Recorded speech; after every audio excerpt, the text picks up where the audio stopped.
Bien, aujourd'hui nous allons parler du Saint-Esprit. Ah, le Saint-Esprit. Alors, le Saint-Esprit, c'est d'abord le prophète Joël qui nous en parle bien avant l'arrivée du Seigneur Jésus-Christ. Et donc, quand Jésus-Christ vient, Jésus-Christ aussi nous en parle. Qui est le Saint-Esprit? D'où vient-il? On sait que c'est Jésus-Christ qui l'envoie. Mais où était-il avant? Qui est-il? Comment est-il? Il y a actuellement beaucoup de polémiques là-dessus, mais moi, je conseille toujours de rester dans la parole de Dieu, consignée dans la Bible. Nous allons ensemble aller chercher et nous allons trouver ensemble d'où vient le Saint-Esprit et qui est-il. Tout est écrit. Alors, je vous propose d'aller dans le livre de la Révélation, que nous appelons Apocalypse.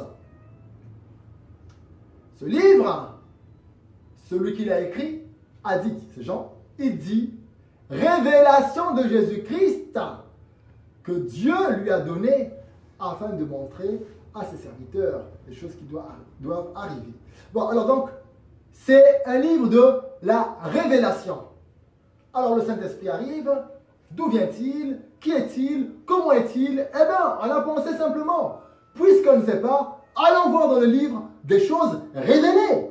Peut-être verrons-nous le Saint-Esprit. En effet, bien aimés, nous partons donc dans Apocalypse, le chapitre 4. On nous parle de Dieu et de son trône. Donc, nous on a pensé que si Jésus-Christ est monté au ciel pour nous envoyer le Saint-Esprit, forcément, nous devons trouver ce Saint-Esprit sur le trône de Dieu. Car il a dit c'est l'Esprit de Dieu. Parce que sur le trône de Dieu, nous voyons le Père assis sur son trône. Combien plus forte raison ne verrons-nous donc pas le Saint-Esprit? Donc nous commençons par regarder qu'est-ce qu'il y a sur le trône de Dieu. Alors, nous regardons un peu tout ce qu'il y a. Et puis, au verset 5, notre attention est attirée par quelque chose. Je le lis pour vous. C'est Jean qui parle. Du trône sortent des éclairs, des voix, des tonnerres. Devant le trône brûlent 7 lampes ardentes qui sont les 7 esprits de Dieu. Alors, on a regardé, on a quand même pris ça. Ça ne nous dit pas grand-chose quant au Saint-Esprit, parce que là, nous avons 7 esprits. Et nous n'avons pas vu à ce niveau Jésus-Christ, parce que là, on nous montre le trône avant que Jésus-Christ ne soit ressuscité. Mais au chapitre 5, verset 6, nous trouvons Jésus-Christ qui arrive devant le trône de Dieu. Il se présente comme un agneau immolé. Alors, je lis le verset, chapitre 5, verset 6 pour vous. C'est toujours Jean, l'apôtre Jean qui parle. Je lis au nom du Seigneur Jésus-Christ. Et je vis au milieu du trône et des 4 êtres vivants, et au milieu des vieillards, un agneau qui était là comme immolé. Il avait 7 cornes et 7 yeux, qui sont les 7 esprits de Dieu envoyés par toute la terre. Alors donc, devant Dieu, il y a 7 lampes ardentes qui sont les 7 esprits de Dieu. Dieu a donc 7 esprits. Voilà. Dieu, le Père, a 7 esprits. Mais lorsque Jésus-Christ ressuscite et apparaît sur le trône de Dieu, les 7 lampes disparaissent. Où sont-elles passées?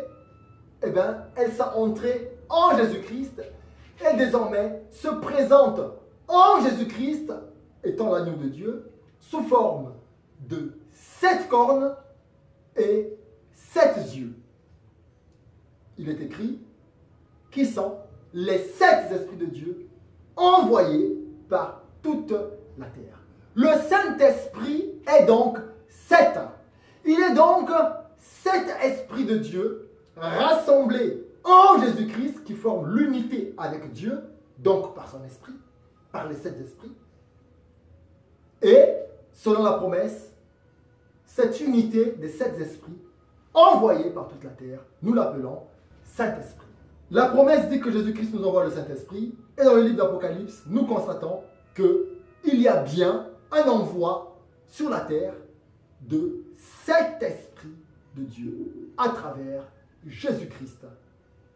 Comme c'est bien ce que Jésus-Christ nous avait promis, il nous avait promis un esprit, l'Esprit de Dieu, eh bien, c'est donc le Saint-Esprit. Le Saint-Esprit, je l'ai dit, et comme on l'a lu, est donc 7 fusionnant en un seul, en Jésus-Christ, et nous parvenons. Il est donc la fusion des 7 esprits de Dieu. C'est donc l'esprit de la création. Les 7 esprits de Dieu envoyés par toute la terre, par Jésus-Christ, pour quiconque l'accepte.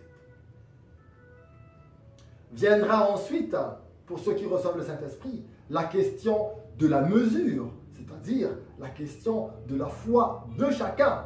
Le Saint-Esprit peut tout, et ça c'est autre chose, n'est-ce pas? Le Saint-Esprit est tout puissant, c'est l'Esprit de Dieu, mais comment le reçois-tu? As-tu la foi? Ça, c'est une autre chose. Moi, pour l'instant, je voulais bien que nous découvrons qui est le Saint-Esprit en nous appuyant sur les Saintes Écritures et surtout d'où vient-il?